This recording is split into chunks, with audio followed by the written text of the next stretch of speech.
그런즉 누구든지 그리스도 안에 있으면 새로운 피조물이라. 이전 것은 지나갔으니 보라 새 것이 되었도다. 아멘. 사랑과 은혜가 충만하신 하나님 아버지, 온 마음을 다해 찬양과 감사를 올려드립니다. 홀로 영광 받아 주시옵소서. 2025년 마지막 주일 예배를 드리기 위해 주님 앞에 겸손히 나아갑니다. 올 한 해 동안 우리의 삶 속에 함께 하시고 기쁨과 슬픔, 감사와 아픔 속에서도 끊임없이 인도해 주신 하나님께 깊이 감사합니다. 하나님 아버지, 시간을 들어보면 우리 연약함과 실수를 고백합니다. 때로는 하나님 뜻을 외면하고 세상의 유혹과 나태함에 빠졌던 우리를 용서하여 주시옵소서. 하나님 아버지, 2026년도에는 우리 마음을 새롭게 하시고 남을 판단하기보단 이해하고 상처보단 사랑을 먼저 내어주는 성숙한 우리가 되게 하소서. 삶 속에서 그리스도의 사랑을 나누는 우리가 되게 하옵소서.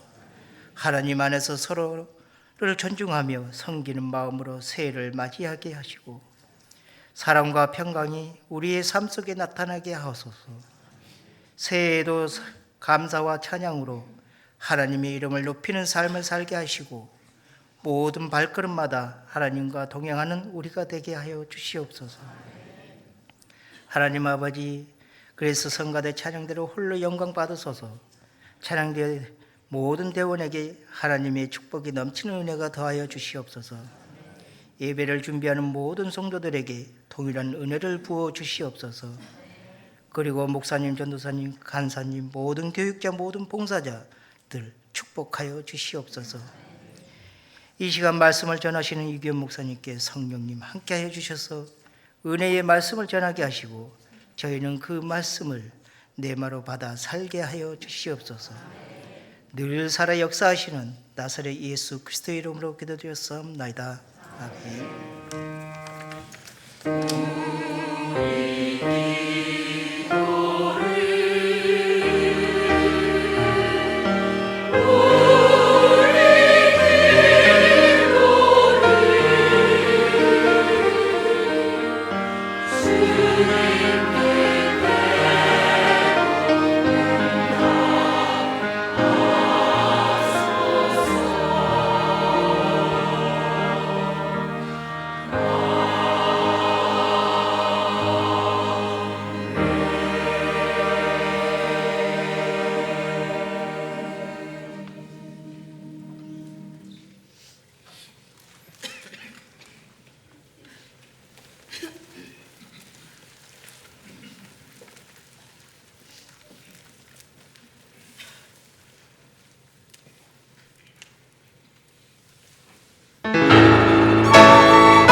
아멘. 지금까지 지내온 것 모든 것이 다 하나님의 은혜뿐임을 고백합니다. 2025년 참 다사다난하였고 우리의 삶에 많은 일들이 있었지만 그 모든 발걸음을 인도하시고 이끄시고 또다시 내일을 걷게 하시는 분은 오직 주님이심을 고백하오니 주님, 날마다 주님을 향한 감사와 찬양의 고백이 넘쳐나는 또 그 주님과 걸어가기로 결단하는 우리의 삶 되게 하여 주시옵소서. 그 주님의 한량없으신 은혜에 감사를 드리며 귀한 예물을 드립니다. 주님, 이 물질을 기뻐 받아 주시옵소서. 이를 통하여서 하나님의 나라가 선포되게 하여 주시고 우리의 가정을 통하여 다락과 마을 그리고 우리 교회를 통하여 그리스도의 영광이 온 열방 가운데 선포되도록 주여 우리를 사용하여 주시옵소서. 감사를 드리며 살아계신 예수 그리스도의 이름으로 기도드렸습니다. 아멘. 오늘 예배 가운데 나오신 여러분들을 주님의 이름으로 환영하고 축복합니다. 새가족으로 등록하길 원하시는 성도님께서는 예배 후에 나가셔서 왼쪽 새가족실로 오시면 잘 안내해 드리도록 하겠습니다. 교회 소식을 전해드리겠습니다. 12월 31일 수요일 밤 11시에는 송구 영신 예배로 함께 해드립니다. 작은 음악회를 시작으로 하여서 한 해의 마지막과 또 한 해의 시작을 함께 주님 앞에 영광 올려드리며 나아가는 귀한 은혜의 시간이 되었으면 좋겠습니다. 송구 영신 예배 관계로 1월 1일 목요일 새벽 기도는 없습니다. 예결산 시민을 위한 공동의회가 오늘 오후 1시 30분 쉐마을에서 있습니다. 우리 세례교인 이상 되시는 모든 성도님들께서는 꼭 참석해 주시면 감사를 드리겠습니다. 내년부터 순장 모임 시간과 장소가 변경이 됩니다. 내년부터 해당이 됩니다. 매주일 오후 2시 비전홀 이 장소에서 순장 모임을 진행합니다. 2026년 전체 순장 교육 및 기도회가 다음 주 1월 4일부터 5주간 오후 2시에 비전홀에서 진행이 됩니다. 모든 지역장, 부지역장, 순장, 부순장 모든 우리 섬김이 분들께서는 꼭 참석해 주시면 되겠습니다. 2026년 매일 성경 1, 2월호 신청 매일 성경이 나왔습니다.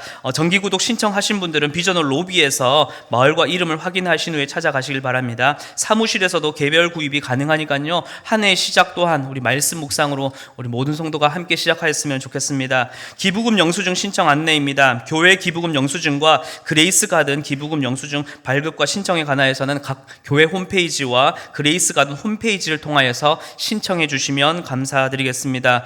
네오스 색소폰 찬양단에서 내년 신입 단원을 모집 중에 있습니다. 문의사항은 이창열 집사님께 문의해 주시면 되겠습니다. 남양마을 여 3다락에서 선교 기금 마련을 위한 떡을 우리 계속해서 우리 2층 로비에서 판매 중에 있습니다. 수익금 전액은 선교사님과 이웃을 위해 사용됩니다. 임명입니다.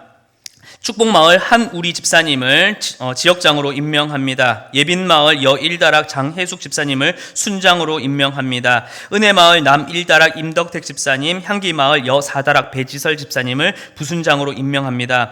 교인동정입니다. 축복마을 정수정 집사님 시부상 당하셨습니다. 사랑마을 이지원 집사님 솔모로 빵선생 베이커리 카페를 개업하셨습니다. 새가족 사업장입니다. 남양마을 염승찬 집사님 이벤트 월드투어 운영 중에 계십니다. 사업장 이전입니다.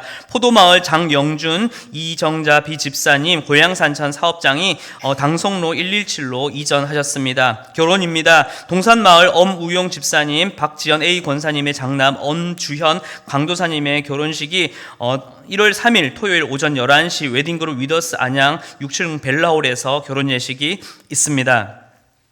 이번 주 식당 봉사는 반성마을 별빛마을입니다. 다음 주 식당 봉사는 화평마을, 다음 주 청소 봉사는 예빈마을입니다. 이제 하나님의 말씀을 함께 찾도록 하겠습니다. 오늘 말씀은 창세기 9장 18절부터 29절까지 말씀입니다. 구약성경 11쪽입니다. 창세기 9장 18절부터 29절까지 말씀을 저와 교독하여 읽도록 하겠습니다. 방주에서 나온 노아의 아들들은 셈과 함과 야벳이며 함은 가나안의 아버지라. 노아의 이 세 아들로부터 사람들이 온 땅에 퍼지니라. 노아가 농사를 시작하여 포도나무를 심었더니 포도주를 마시고 취하여 그 장막 안에서 벌거벗은지라.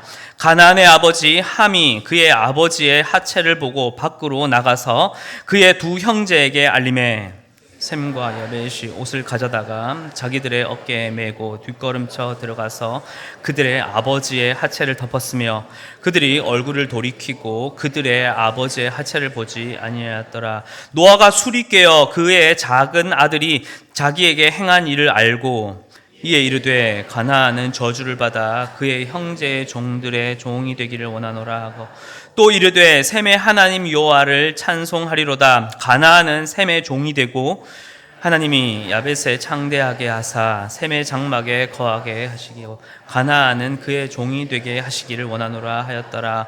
홍수 후에 노아가 350년을 살았고 그의 나이가 950세가 되어 죽었더라. 아멘. 담임 목사님 나오셔서 은혜로 사는 인생이라는 제목으로 말씀 전해 주시겠습니다.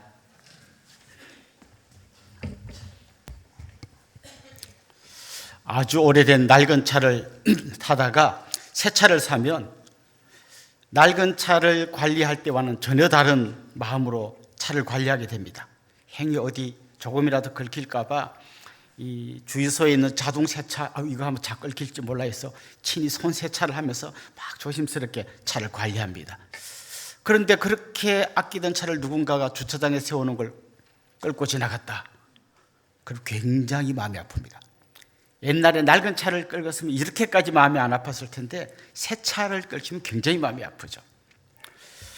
새로 옷을 아주 예쁜 옷을 비싼 옷을 사 입고 탁 나갔는데 그만 밥 먹다가 김치 국물을 흘렸어요. 그러면 굉장히 속이 상합니다. 뭔가 새로운 거 뭔가 좀 잘해보려고 하는데 이렇게 딱 문제가 생길 때 되게 힘들죠. 신혼부부가 결혼해서 행복한 삶을 꿈꾸다가 처음 부부싸움을 하고 나면 이게 뭐지? 이런 생각이 듭니다. 오늘 우리가 읽은 이 본문 말씀은 한마디로 말하면 새로운 세상이 시작될 때 이야기를 기록하고 있습니다. 홍수로 그 온갖 죄악된 사람들이 다 심판을 받고 이제 노아의 가족 8명이 딱 살아남았습니다. 이들은 단순한 생존자가 아니라 이제 새로운 세상을 시작해야 될 너무나 소중한 사명을 띠고 방주에서 살아남은 그런 사람들입니다. 이제 새로운 세상이 펼쳐질 것, 아마 독자들도 그런 기대를 했을 겁니다. 얼마나 아름다운 세상이 펼쳐질까 딱 기대했는데 오늘 본문을 보면 굉장히 어두운 이야기가 나옵니다. 노아가 술이 취해서 추태를 부렸다. 그의 아들 함은 아버지를 비난했다. 그래서 술이 깬 아버지가 화가 나서 그 함의 자손들을 저주했다. 이런 이야기가 오늘 본문의 이야기입니다. 뭔가 새로운 세상, 너무나 밝고 아름다운 세상을 기대했는데 뜻밖에도 굉장히 어두운 이야기가 기록되어 있습니다. 우리 마음에 좀 이런 생각이 들 수 있습니다. 그냥 하나님이 심판하시고 방주에서 8명을 구해가지고 딱 방주에서 나오는데 무지개가 쫙 걸리면서 새로운 세상이 펼쳐졌다. 그리고 이야기가 딱 끝나면 아주 깔끔한데 오늘 이 이야기를 읽으면서 뭔가 좀 찜찜한 마음이 듭니다.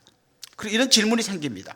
왜 이 성경을 기록한 모세는 이 어두운 이야기 한 토막을 굳이 여기다가 기록해 놓았을까? 좀 이런 질문이 생기죠. 그러면서 오늘 본문을 쭉 읽다 보면 몇 가지 중요한 질문이 떠오르는데요. 첫 번째 떠오르는 질문은 이런 겁니다. 분명히 창세기 6장 9절에 보면 노아는 의인이요 당대의 완전한 자다 이렇게 말했는데 의인이 완전한 자라고 말하는 사람이 어떻게 술에 취해가지고 추태를 부리는가 하는 질문이 떠오릅니다. 그런데 곰곰이 생각해 보면 이 질문은 우리의 질문이기도 합니다. 여러분, 우리는 예수님 믿고 의롭다함을 받은 의인이잖아요. 근데 내가 나를 돌아보면 수도 없는 죄악된 생각들이 떠오르고 죄 가운데서 막 고민하는 그런 우리 모습이 보기 시작합니다. 그래서 누가 이렇게 딱 질문합니다. 당신 의인이요, 죄인이요? 분명히 예수 믿고 의인이 되었잖아요. 의인입니다. 그럼 당신은 죄를 안 짓어. 죄인입니다. 죄인이요? 의인이요? 그럼 헷갈립니다. 사실 성경에 나오는 우리를 향해서 하나님이 예수 믿고 죄 용서함 받고 의인이 되었다라는 말은 좀 어려운 말로 법정적인 선언이에요. 좀 쉽게 좀 예화를 들면 이런 겁니다. 어떤 사람이 아주 큰 죄를 저질렀어요. 그래서 교도소에 갇혔습니다. 그런데 대통령이 특사로 풀어줬어요. 그럼 이 사람은 더 이상 감옥 갈 일이 없습니다. 이 사람은 더 이상 법적으로는 문제가 없어요. 법적으로는 이제 더 이상 이 사람 보고 너 다시 교도소로 들어가 이렇게 말할 사람이 한 명도 없어요. 우리는 이런 의미에서 의인이라는 거예요. 대통령 특사로 예를 들면 살인을 저지른 사람이 대통령 특사로 풀려났다고 해서 나는 아무 잘못 없어 이렇게 말하면 안 되는 거죠. 그 사람이 누구를 죽인 것에 대한 그 죄의 흔적은 여전히 있는 거지만 법적으로는 문제가 없다는 거죠. 우리가 의인이 되었다는 말은 그런 말이에요. 이제 그 죄 때문에 뭐 하나님 형벌을 받고 지옥에 가고 그럴 일은 없다는 거예요. 왜냐하면 법적으로는 우리가 의롭다함을 받았기 때문이라는 거죠. 그렇지만 우리 안에 여전히 죄의 흔적이 남아 있습니다. 이걸 구분하지 못하면 의인이요 죄인이요 하면 막 의인인가? 분명히 성경에 의인이라 했는데 근데 너 죄 짓잖아. 그럼 죄인인가? 의인 아닌가? 뭐 너 구원 못 받았나? 이러면 금방 넘어가 버립니다. 그래서 두 가지를 생각해야 돼요. 하나는 법적으로는 우리는 의인입니다. 그러나 여전히 우리 안에는 죄의 흔적이 남아 있는 거죠. 성경에서 말하는 의인은 죄가 없는 사람이라는 뜻이 아니라 은혜로 용서받은 사람이라는 뜻입니다. 그 몇 년 전에 아주 좀 우리 기독교인들에게도 굉장히 고민을 안겨줬던 영화가 있었는데요. 밀양이라는 영화가 있었습니다. 그 밀양이라는 영화에 보면 이런 이야기가 나옵니다. 남편을 먼저 떠나보내고 이제 아들 하나 데리고 남편의 고향인 밀양에 가서 이제 새로운 삶을 시작하려는 한 여인이 있었습니다. 그런데 그렇게 애지중지 아끼던 아들이 어느 날 유괴되어서 죽습니다. 그리고 범인이 잡혀가지고 이제 범인은 교도소로 가죠. 이 여인은 남편 잃었죠. 사랑하는 아들까지 잃었죠. 그 아들을 유괴하고 죽인 그 범인에 대해서 막 분노하고 막 이렇게 몸을 부르뜨며 살다가 나중에 이 여인이 이제 교회를 가게 됩니다. 그리고 거기서도 마음의 평안을 누리고 이제 이런 생각까지 합니다. 내가 우리 아들을 죽인 그놈까지도 용서하고 내가 좀 더 새로운 삶을 살아야겠다. 그래서 교도소로 찾아가서 이제 이야기를 합니다. 이제 내가 당신을 용서하려고 합니다. 뭐 이런 내용이요. 정확한데 그 대사는 기억이 안 나는데. 그런데 그 안에 교도소에 있던 죄인이 이렇게 이야기합니다. 저도 이 교도소 안에서 하나님을 만났고 하나님 저를 용서해 주셨습니다. 이때 이 여인이 완전히 이제 밖에서 쓰러져 버립니다. 내가 용서해 주러 갔는데 지가 뭐 용서 받았대. 나는 용서해 주기도 전에. 자, 지금 이 교도소 안에서 나 용서 받았다고 말한 이 사람의 이 뻔뻔함을 이 영화가 고발하는 거예요. 그러면서 기독교인들 니네들 용서 받았다고 하지만 너무 뻔뻔하지 않냐 이렇게 지금 이제 고발하는 그런 어떤 내용인 같아요. 그런데 여러분 이 교도소 안에서 말한 이 사람이 헷갈린 게 뭔가 하면 법적으로 용서받은 거하고 진짜 내 죄가 없어진 거하고는 다르다는 거죠. 내가 하나님으로부터 살인에 대한 죄를 용서받았다는 것은 그 피해자한테 나 용서받았으니까 아무것도 안 해 이렇게 말할 수 없다는 거죠. 그럼 끝까지 참회하고 그 사람에게 용서를 더 구해야 되는 거죠. 법적인 용서와 죄의 흔적이라는 것을 헷갈려버리면 안 된다는 거죠. 그래서 우리는 의인입니까 죄인입니까 묻는다면 어떤 의미에서는 의인이고 법적으로 어떤 의미에서는 죄인입니다. 여전히 죄 가운데서 살고 있지만 죄와 싸우고 있는 죄인이라는 거죠. 자, 그렇다면 이건 무슨 말인가 하면 의롭게 된 사람은 그럼 그래도 매나 죄를 짓는다면 의롭게 된 사람이나 안 된 사람은 똑같잖아요. 결정적인 차이가 있습니다. 우리가 주님 안에서 칭의, 의롭게 되고 나면 새로운 생명으로 다시 태어납니다. 그런데 새로운 생명은 완성된 생명이 아니에요. 계속해서 자라가야 되는데 자라가는 과정 속에서 계속 죄와 싸워야 되는 거예요. 거듭나지 않은 사람은 죄와 싸울 생각도 없어요. 그냥 죄 가운데 살다가 뭐 원래 이런 거지 하고 사는 거지만 우리가 죄와 싸운다는 자체가 우리 안에 이미 새로운 생명이 시작되었다는 거예요. 혹시 여러분 이런 고민해 봤습니까? 나 의인인데 왜 자꾸 막 이런 죄악된 생각이 떠오르고 막 자꾸 이러지?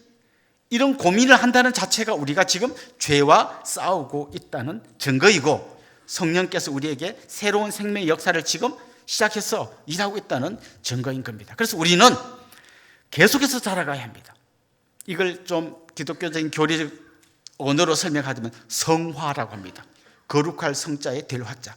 점점 주님 닮은 모습으로 자라가야 된다는 거죠. 자, 그런데 많은 성도들이 오해하고 있는 게 뭔가 하면 우리가 예수 믿고 의롭다함 받은 거는 주님이 은혜로 의롭다함 받은 거고 성화는 내가 열심히 노력하는 거다라고 생각할 수 있습니다. 그런데 그거 아니에요. 우리가 거듭나고 어렵다함 받은 것도 주님의 은혜로 어렵다함 받은 거고, 우리가 성화되어 가는 과정 속에서도 주님의 은혜가 필요해요. 무슨 말인가 하면, 내가 이제부터는 구원받았으니까 똑바로 살아야지, 내가 결심하고 아무리 해도 우리 한계 때문에 안 된다는 거예요. 끊임없이 우리는 십자가를 바라봐야 되고, 끊임없이 주의 은혜를 구해야 돼요. 그리고 깨어서 죄와 싸워서 죄를 죽이고 주님의 이름으로 작은 승리를 날마다 경험해 가면서 우리는 거룩한 하나님의 사람으로 성화되어 가는 것이죠. 우리에겐 여전히 주님의 은혜라는 햇빛이 필요하고 성령의 도우심이 필요합니다. 이게 없으면 금방 시들어 버려요. 우리가 이제 새해가 되면 올해는 내가 똑바로 살아야지 막 벽에다가 금연 금주 써붙이고 막 하지만 며칠 안 가면 또 다 떼버리잖아요. 우리 의지로는 안 돼요. 물론 우리 의지가 필요하지만 그걸로는 안 된다는 거예요. 그래서 뭐가 필요합니까? 계속해서 주님의 은혜를 구해야 된다는 거죠. 노아에게도 여전히 주님의 은혜가 필요했다라는 게 오늘 본문이 이야기하는 첫 번째 주제인 거죠. 우리가 예수 믿는다고 해서 죄의 유혹을 안 받습니까? 여전히 우리 죄의 유혹을 받아요. 끊임없이 받습니다.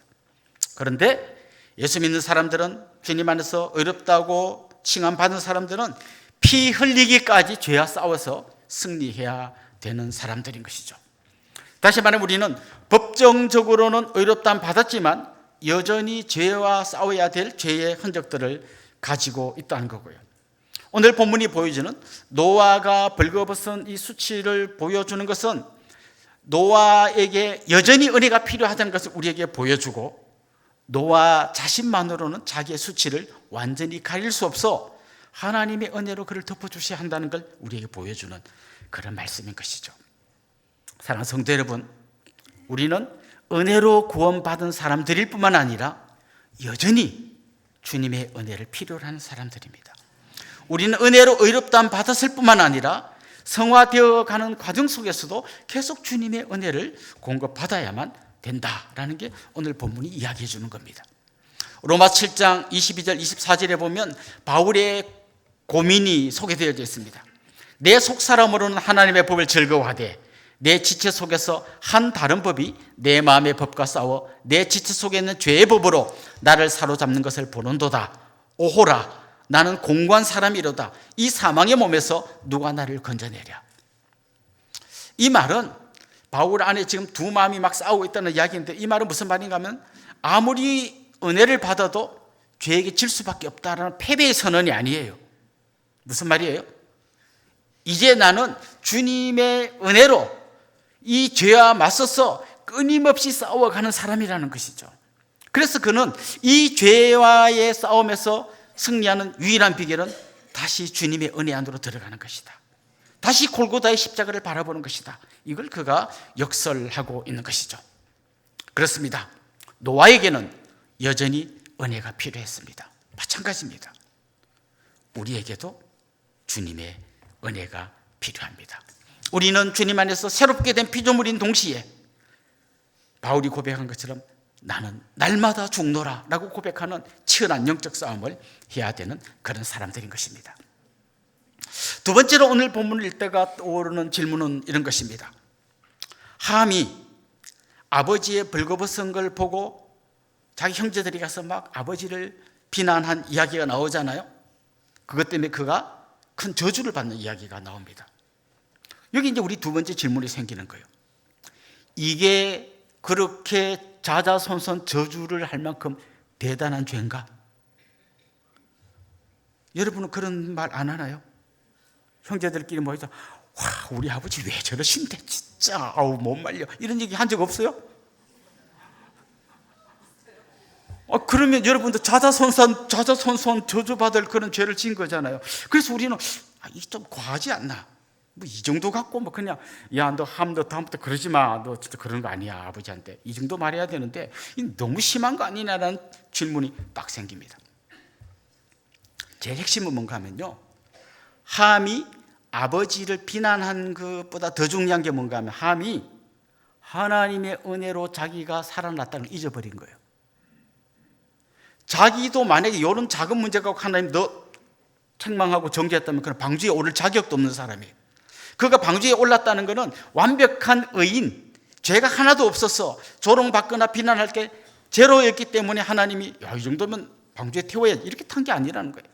거기에도 수많은 허물이 있고 연약함이 있었지만 하나님이 그를 긍휼히 여겨주시고 은혜를 베푸셔서 방주에 태워줬는데 자기가 은혜로 구원받았다는 건 싹 잊어버리고 아버지의 실수를 갖고 계속 조롱하고 있다는 거죠.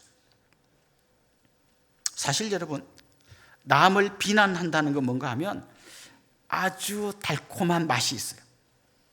남을 비난하는 그 순간 우리에게 나도 모르게 생기는 게 뭔가 하면 나는 저런 인간과는 달라. 비판적 우월감이 생기는 거예요. 비판적 우월감이 생기는 거예요. 사실 저는 오늘 이 본문을 바라볼 때 떠오르는 신약 성경에 예수님의 비유가 있었는데요. 1만 달란트 빚진 자가 100데나리온 빚진 자를 막 멱살 잡는 얘기 나오잖아요. 1만 달란트를 탕감받는 사람이 있었습니다. 그리고 그 1만 달란트를 탕감받은 사람이 100데나리온 빚진 자를 막 내놓으라고 쪼릅니다. 우리 단위가 우리가 잘 익숙하지 않은 단위인데요. 100데나리온은 어느 정도 될까요? 한 데나리온이 노동자의 하루 품삯이에요. 그럼 100데나리온은 100일치 품삯입니다. 그럼 만약에 노동자 하루 품삯을 10만 원으로 치면 100데나리온은 얼마예요? 1000만 원이에요. 그럼 1만 달란트는 어느 정도 될까요? 1만 달란트는 6조 정도 됩니다. 6조. 그럼 6조를 탕감받아서 내가 지금. 그러니까 막 너무 엄청난 탕감을 받은 거예요. 그래서 6조를 탕감받고 나오다가 1000만 원 안 갚은 사람 멱살 잡고 흔든다는 얘기거든요. 그러니까 내가 받은 은혜는 말할 수 없이 엄청난 은혜인데 작은 거 하나를 갖고 나는 멱살 잡고 흔든다는 얘기죠. 그 함의 이야기는 무슨 얘기인가 하면 아버지를 이렇게 흉보고 이게 문제가 아니라 자기가 얼마나 큰 은혜로 구원받았는지를 잊어버린 거예요. 그리고는 아버지의 그 문제를 가지고 막 손가락질을 하는 거죠. 사실 하나님이 그의 수치를 덮어줬기 때문에 그가 방주에 탔는데 자기가 받은 은혜는 잊어버리고 그렇게 했다는 거죠. 그래서 우리가 여러분 주의해야 될 건요, 뒷담화를 한다 그러잖아요. 이 뒷담화의 문제는 단지고 말한 내용도 문제지만 내가 얼마나 큰 은혜로 용서받았는지를 잊어버렸다는 게 더 큰 문제라는 거죠. 누군가를 비난함으로써 나는 저런 사람과 다르다는 자기 의에 스스로 사로잡히게 되는 거죠. 이 창세기를 제일 처음 읽었던 독자들은 모세와 함께 출애굽했던 사람들입니다. 이 사람들의 문제를 가만 보십시오. 이 사람들은 애굽에서 출애굽한 말도 안 되는 이야기죠. 그 노예로 살던 사람이 세계 최강의 군대를 가진 애굽에서 나온 거죠. 그걸로 끝입니까? 홍해를 건너고 애국 군대는 몰살하고 자기들은 살아났어요. 그야말로 어마어마한 은혜를 입었음에도 불구하고 작은 문제만 생기면 불평하고 모세를 원망하고 손가락질하고 조롱질했죠. 그래서 오늘 이 본문은 최초의 독자였던 그 이스라엘 공동체에도 이야기하는 거예요. 절대로 은혜를 잊어버리지 마십시오. 여러분이 은혜를 잊어버리는 순간 여러분은 작은 일에 분노하게 되고 작은 일 때문에 남을 조롱하게 되고 손가락질하게 될 겁니다. 이걸 깨우쳐 주는 것이죠. 우리도 마찬가지입니다. 요즘 저는 우리나라의 문화는 뒷담화가 아니라 앞담화라고 생각이 돼요. 뒤에서 수근수근 거리는 게 아니라 아주 깨놓고 그냥 텔레비전이나 유튜브 같은 데 보면 막 저 사람의 문제점, 저런 인간이 뭐가 잘못됐고 어떤 연예인이 뭐 있다 하면 막 온 국민이 달라붙어서 죽일 놈 살릴 놈 다 막 합니다. 전 국민의 스포츠가 되었어요. 이게 앞담화가. 여러분 얼마나 이게 쫄깃쫄깃하고 맛있는지 아십니까? 그 나쁜 놈을 조롱하는 순간 나는 상대적으로 점점 의인이 되어가는 거예요. 그 나쁜 놈이 잘했다는 얘기가 아니에요. 그 사람도 잘못했죠. 그런데 더 문제는 나도 하나님의 은혜가 아니면 더 큰 죄인이라는 걸 그 순간 잊어버리는 게 문제라는 것이죠. 그래서 우리는 끊임없이 생각하고 있어야 됩니다. 정말 비난하고 싶은 사람이 보일 때마다 이 손가락을 나에게로 돌려야 합니다. 아니, 이걸로 끝나는 게 아니라 다시 십자가를 바라봐야 합니다. 하나님이 나에게 얼마나 엄청난 은혜를 베풀어 주셔서 내가 오늘 이 자리에 있을 수 있는지를 끊임없이 다시 되새겨야 우리가 진짜 내가 서 있어야 할 그 자리에 딱 서게 되는 거죠. 그걸 잊어버리는 순간 우리는 점점 더 자기 의에 사로잡혀서 살아가는 그런 사람이 되고 말 것입니다. 그렇습니다. 십자가를 바라보는 사람은 남을 조롱하는 대신에 나를 계속 돌아보면서 점점 성화되어 가게 될 것입니다. 이제 마지막으로 드는 질문이 있습니다. 왜 노아는 함을 저주하지 않고 그의 아들 가나안을 저주했을까? 이런 질문이 생길 수 있습니다. 그런데 솔직히 생각해 보면 그 질문은 큰 의미가 없어요. 왜냐하면 지금 가나안이 형제들의 종이 된다는 이 말은 가나안 한 사람을 이야기한 것이 아니라 그의 후손들이 그의 종이 된다는 얘기잖아요. 그런데요, 가나안의 후손이나 함의 후손이나 그 사람이 그 사람들입니다. 또 다시 말하면 저주를 퍼붓는 같은 노아의 후손이기도 합니다. 그럼 자기 발등을 찍는 거나 마찬가지잖아요. 왜 이렇게 엄청난 저주를 퍼붓을까? 종이 된다. 사실 이 본문은 굉장히 많이 잘못 해석되어 왔습니다. 역사 속에서. 혹시 여러분 이런 해석 들어보셨습니까? 함의 후손은 흑인이고 셈의 후손은 황인종이고 야벳의 후손은 백인종이다. 그래서 흑인들이 지금 노예 생활하는 거다. 이런 말 들어보신 적 있습니까? 완전히 잘못된 해석이에요.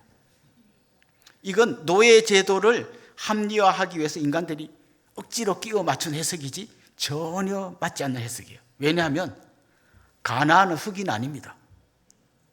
나중에 이스라엘 백성들이 가나안 땅에 들어갈 때 그 땅에 살던 사람이 가나안의 후손들이잖아요. 그 사람이 흑인 아니 이스라엘 사람들과 똑같은 인종이에요. 그러니까 이 해석 자체는 완전히 틀렸다는 걸 먼저 기억을 하시고, 지금 이 노아가 가나안의 후손들이 종살이 할 거라고 말한 것은 혈통적으로 그렇게 된다는 얘기가 아니라 하나님의 은혜를 잊어버리고 자기 의에 사로잡혀 살아가는 사람은 결국은 망할 수밖에 없다는 걸 이야기하는 거예요. 이스라엘 백성도 하나님의 은혜를 잊어버리고 자기 의에 사로잡혀 가다가 남의 나라 가서 종살이 했잖아요. 똑같아요. 어떤 혈통을 이어받았는지가 중요한 게 아니라 지금 함처럼 은혜를 잊어버리고 남의 문제를 들추면서 자기 의에 사로잡혀 살아가는 사람은 자기가 악한 길로 가면서도 계속 의로운 줄 알고 살아가다가 더 악하고 더 악하고 더 악해져서 결국은 쫄딱 망한다는 얘기를 하고 있는 거예요. 그렇습니다. 우리가 만약에 하나님이 우리에게 부어주신 은혜를 잊어버리고 너무나 쉽게 자기 의에 도취되어 살아간다면 우리도 똑같은 인생이 될 수밖에 없는 것이죠. 자, 그런데 오늘 이 이야기에 보면 반전이 일어납니다. 함은 아버지의 수치를 보고 막 손가락질하고 했는데 셈과 야벳은 아버지의 수치를 보지 않기 위해서 일부러 뒷걸음질 치고 가서 옷을 덮어주는 이야기가 나옵니다. 그래서 우리가 빨리 적용할 때는 그냥 우리도 셈처럼 남의 허물을 덮어주자 이렇게 적용해도 잘못된 해석은 아닐 거예요. 그런데 더 중요한 건요, 이 셈이 한 이 행동이 바로 셈의 후손으로 오셨던 예수 그리스도의 모습을 예표한 거예요. 예수님이 우리의 허물을 덮어주신 것을 미리 한번 보여준 거라는 거죠. 그런데 셈과 야벳이 한 행동과 예수님이 한 행동 사이는 굉장히 큰 차이가 있습니다.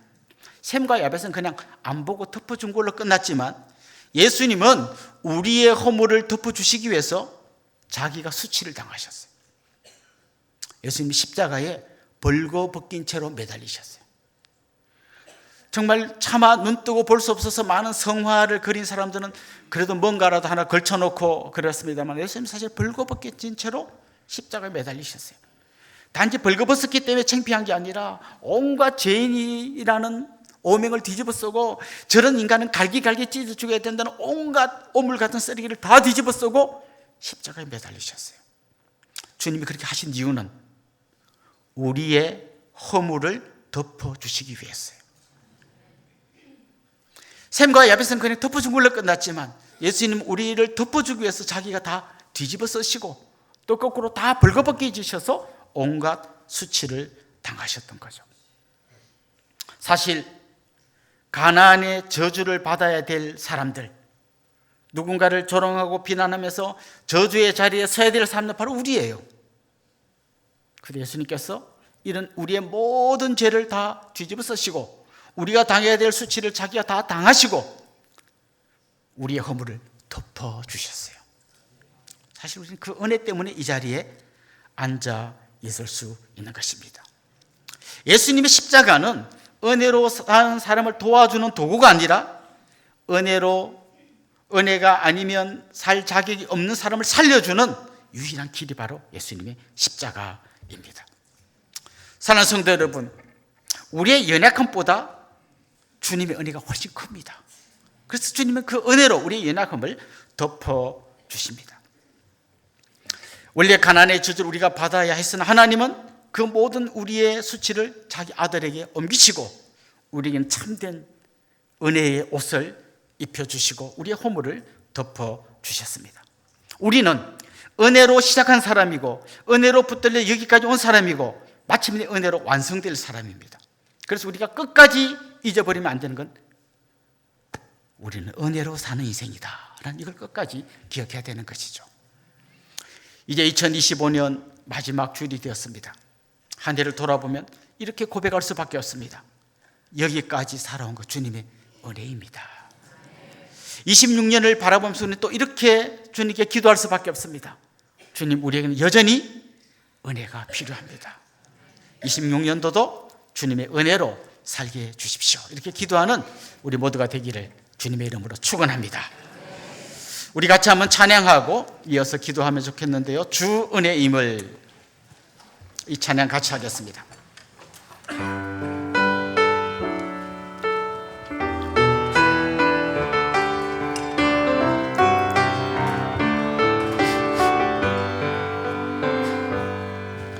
주 나의 모습 보네 상한 나의 맘 보시네 주 나의 눈물 안에 홀로 울던 맘 아시네 주 사랑 내게 있네 주 사랑 내게 있네 그 사랑이 날 채우네 주 은혜 내게 있네 그대로 날 세우네 세상 소망 세상 소망 다 사라져가도 주의 사랑은 끝이 없으니 살아가는 이 모든 순간이 주 은혜임을 나는 한 번 더 고백합시다. 세상 소망 세상 소망 다 사라져가도 주의 사랑은 끝이 없으니 살아가는 이 모든 순간이 주 은혜임을 나는 믿네. 이 말씀을 생각하면서 같이 기도하겠습니다. 지금까지 지내온 것이 모두 주님의 은혜임을 고백합시다. 억만 죄악 가운데서 구원해 주셨을 뿐만 아니라 매 순간 우리와 동행하시면서 우리를 이끄시는 주님의 은혜로 2025년 올 한 해도 잘 달려왔습니다. 한순간도 그 은혜를 잊지 않고 살게 해주십시오. 주님께서 나를 덮어주신 것처럼 다른 사람의 연약함과 부족함을 덮어줄 수 있는 사람 되게 해주십시오. 1만 달란트 빚을 탕감받고 100데나리온 때문에 흥분하는 어리석음을 범하지 않게 해주십시오. 주님 흔들릴 때마다 주님의 십자가를 바라보게 해주십시오. 우리는 제목을 한번 합심해서 통성으로 기도하겠습니다. 하나님 아버지, 지금까지 세상 지내온 소망 은혜의 사랑하소서. 은혜 가운데 찾아오셔서 한 사람 한 사람 주의 귀에 사랑이 하나님의 끝이 영원한 없으니 하기를 간절히 소망합니다. 사랑하니 주님의 은혜가 아니었더라면 꿈만 제하고는 내려나갈 수밖에 없었던 우리들임을 고백합니다. 주님께서 은혜로 우리를 붙들어 주셔서 여기까지 이끌어 주셔서 2025년 한 해도 주님의 은혜로 잘 달려오게 세상 해주시옵소서. 주님 기도합니다. 주님 우리 여전히 주님의 은혜가 필요합니다. 주님께서 우리를 동기를 주시고 우리를 세상에 주신 은혜가 있어야만 우리가 주님 닮은 사람으로 살아갈 수 있는 믿음으로 고백합니다. 주님 찾아오셔서 사랑하는 주의 백성들의 손을 잡아 주의 능력과 능력으로 인도하여 주시옵소서. 특별히 주님 앞에 기도합니다. 하나님, 주님께서 우리의 모든 의무를 덮어주시고 우리의 연약함을 신의 십자가 위에서 하나님, 우리 주위에 있는 수많은 사람이 연약함을 덮어줄 줄 아는 완벽한 주님의 백성들이 되게 하여 주시옵소서. 남을 비난함으로써 스스로 얻으려고 하는 나의 스스로의 어려움을 내려놓고 주님께 고백하는 저희들을 살려내 주시도록 은혜를 더하여 주시옵소서. 하나님 아버지, 지금까지 지내온 것이 모두가 주님의 은혜였음을 고백합니다. 자격 없는 우리를 불러주시고 의롭다 여겨주신 주님 감사합니다. 지난 2025년 한 해 살아온 것도 주님의 은혜 때문이었음을 고백합니다. 주님, 이 은혜를 잊지 않게 하여 주옵소서. 이 은혜로 우리가 하루하루 살아가는 인생임을 기억하게 하여 주옵소서. 주님께서 우리의 허물을 덮어주시기 위해서 십자가를 지셨음을 기억하고 날마다 골고다의 십자가를 바라보게 하여 주옵소서. 그래서 우리 주위에 있는 연약한 자들을 주님의 마음으로 품어주고 그들의 작은 허물을 덮어줄 수 있는 저희들이 되게 하여 주시옵소서. 감사하고 예수님의 이름으로 기도드리옵나이다. 아멘. 이제 저를 잠깐 주목해 주시면 좋겠습니다. 같이 좀 축하하고 또 환영하면 좋겠는데요. 지난주가 생일이었던 분 한번 손 들어 볼까요? 우리 같이 한번 축하하면 좋겠습니다. 지난주 생일이셨던 분. 네. 한 4명 정도 있는 걸로 제가 알고 있습니다. 용기를 내서 한번 일어나시죠. 네. 감사합니다. 또요. 지난주가 결혼 기념일이셨던 분. 그런 분도 한번 손 들어 볼까요? 네. 우리 권사님. 오늘 집사님 약간 한 박자 늦으셨는데 예, 감사합니다. 오늘 혹시 우리에게 처음 오신 분 혹은 올해가 가기 전에 등록해야겠다 이런 분 한번 용기를 내서 손을 드시면 한번 일어나시죠. 우리 같이 한번 환영하고 축복하면 좋겠습니다. 네, 아주 먼 옛날 우리 같이 한번 축복하겠습니다.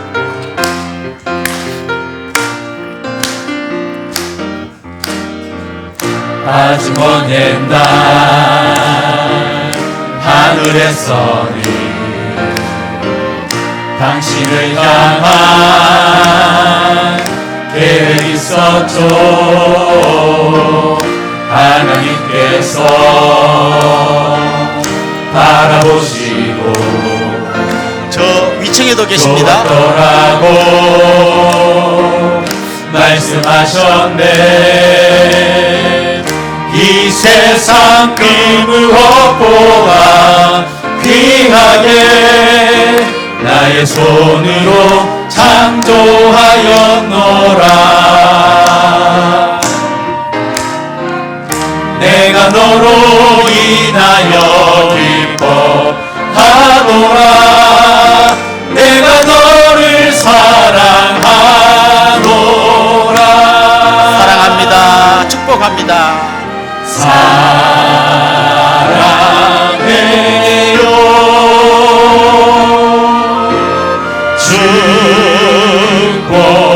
축복해요.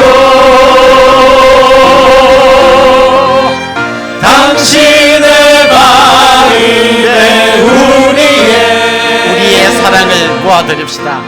사랑을 드려요. 사랑합니다. 축복하고 환영합니다. 우리 옆에 있는 분들 또 앞뒤 있는 분들과 다 한번 인사합시다. 사랑하고 주님의 이름으로 사랑하고 축복합니다. 예, 오늘 처음 오신 분들은 나가시다가 왼쪽에 있는 세가독실에 잠깐 들러주시면 저희들이 잘 안내하고 섬겨드리겠습니다. 이제 우리 자리에서 다 일어나서 우리는 움직이는 교회, 올해 주대 찬송 마지막으로 한번 힘있게 부르겠습니다. 우릴 택하여 빛으로 살게 하신 그네,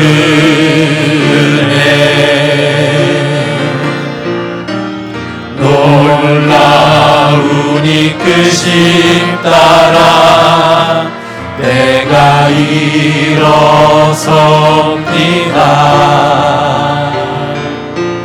우리를 가득 채우사 부욕해 하신 주 사랑, 그 완전하신 열심으로 내가 나아갑니다. 우리는 주의 움직이는 교회, 하나님 기뻐하신 향기되리.